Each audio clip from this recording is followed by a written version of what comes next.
Hello hello, donc on a de la suite dans les idées.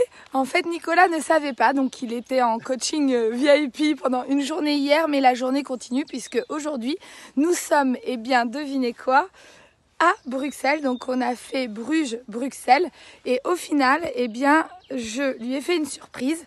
J'ai eu par flash, clairvoyance, l'image de Monsieur Nassim qui est là juste derrière moi et qui est un switcher qui est quelqu'un qui a décidé de se reconnecter à sa joie et faire un grand saut, de suivre sa passion. Apprenez la passion d'un homme, d'un entrepreneur qui a laissé parler son cœur. Nicolas, donc bienvenue à Roode-Saint-Genèse, à 20 km de Bruxelles. Et donc voilà, donc on a acheté ici une terre il y a 2 ans, 3 hectares presque. Et l'idée c'est de créer un écosystème basé sur l'arbre et sur la vie du sol. Donc en fait on copie la forêt. Voilà, donc on n'invente rien, on copie juste la nature, elle est bien faite quand même. Donc voilà. Alors moi je suis un peu comme un gamin dans le sens où je dois tout réapprendre. Parce que dans notre société, il n'y a plus de transmission intergénérationnelle de comment on produit les choses, comment on fait bien les choses. Et donc voilà. Donc Nicolas, bienvenue. Je vais vous faire un peu le tour du propriétaire. Voilà. Là, on va créer une sorte de parcours dans une petite forêt où tu peux tout manger si tu veux. Donc une forêt nourricière. Donc l'idée, si tu veux, c'est que nous, on ne va pas mettre des plantes annuelles style des tomates. On pourra en mettre pour le fun pour nous. Mais le projet, c'est pas ça. Le projet, c'est de créer un écosystème qui va s'auto-alimenter et qu'à terme, ça soit quelque chose de circulaire. Parce que si tu vois aujourd'hui l'agriculture, on rajoute à chaque fois des engrais, qu'ils soient chimiques, qu'ils soient dans l'agriculture biologique, organique. Mais peu importe, on vient rajouter à chaque fois de la masse parce que le sol est pauvre en fait.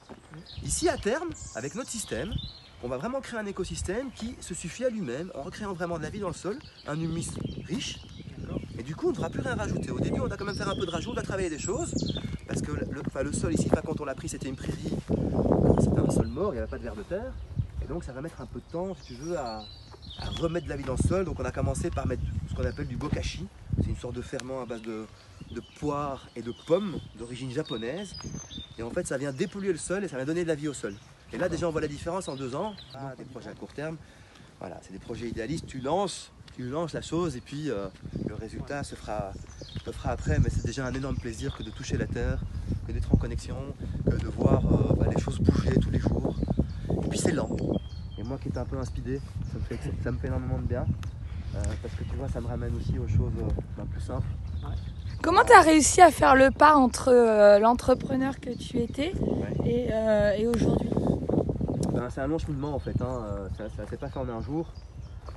On est 2, donc il y a Pierre et moi. On a chacun eu un autre chemin. Moi, c'est vraiment j'ai beaucoup bossé. J'ai fait beaucoup d'heures dans le milieu de la nuit, avec aussi beaucoup d'alcool, etc. Et en fait, à un moment, je fatigue, en fait, tout simplement. Je perds le sens de tout ça. Et j'ai tout simplement besoin de retrouver des choses qui me parlent, un peu plus simples.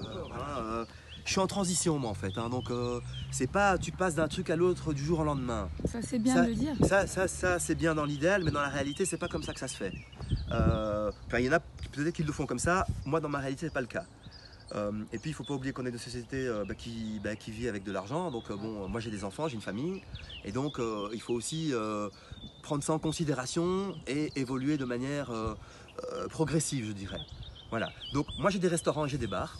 Ça c'est faire mon métier. J'avais 4 établissements il y a peu, je viens d'en vendre un. Il m'en reste 3. Donc là j'engage plus ou moins entre 35 et 40 personnes. J'ai des concepts assez spécialisés. Le premier, c'est un restaurant de cuisine éthiopienne. Donc moi je suis anthropologue de formation, je suis sociologue anthropologue de formation. Donc l'idée c'était vraiment de créer un lien entre une culture et de sensibiliser à une culture via la nourriture, si tu veux. Ouais. Maintenant j'ai un bar à gin tonic, donc je suis le spécialiste de Bruxelles du gin tonic. Je ne suis pas dans la quantité, je suis plutôt dans la qualité, donc on va chercher des gins qui ont une identité, qui sont faits d'une certaine manière, qui ont une expression. Et l'idée, nous, c'est ce qu'on fait dans notre boulot, donc on est vraiment des pros de la mixologie. En fait, on essaye vraiment de surprendre nos clients amateurs.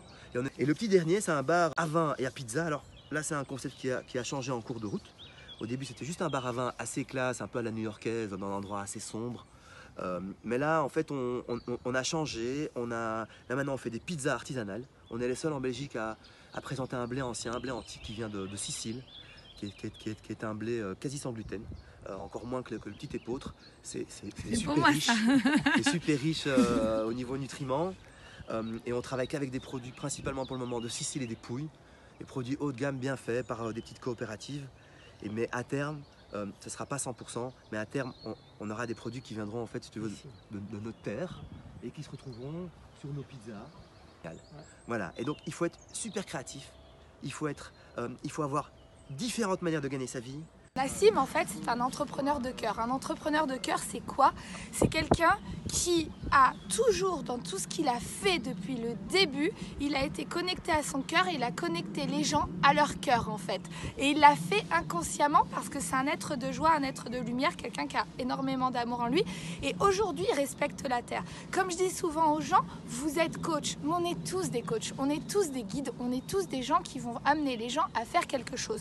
Sauf que lui, il a complètement compris le concept, il a lié le cœur avec la spiritualité, avec son ressenti du cœur, sa guidance, lié à quelque chose de passionnant. Et sa passion, c'est notamment la terre et faire en sorte de créer et de transformer les choses afin de nourrir l'être humain avec des choses qui vont respecter son corps et protéger tout le monde et créer en fait de la richesse et de l'abondance.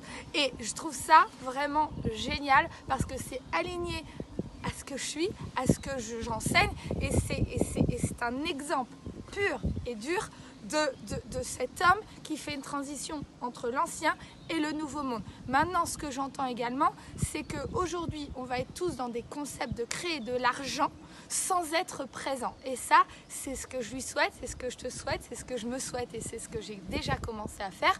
C'est-à-dire pouvoir avoir de l'argent qui rentre en automatisé pour derrière faire quelque chose qui va te ramener moins d'argent, mais qui va rapporter à cette humanité. Voilà. Merci Nassim. Merci à toi. En fait ici, l'idée si tu veux, c'est avant de planter un truc, de d'abord dynamiser le sol. Voilà. Oui. Et c'est vraiment cette corrélation entre les deux qui va donner un bon fruit ou un bon légume. Voilà. C'est comme un matelas un peu, non? Voilà.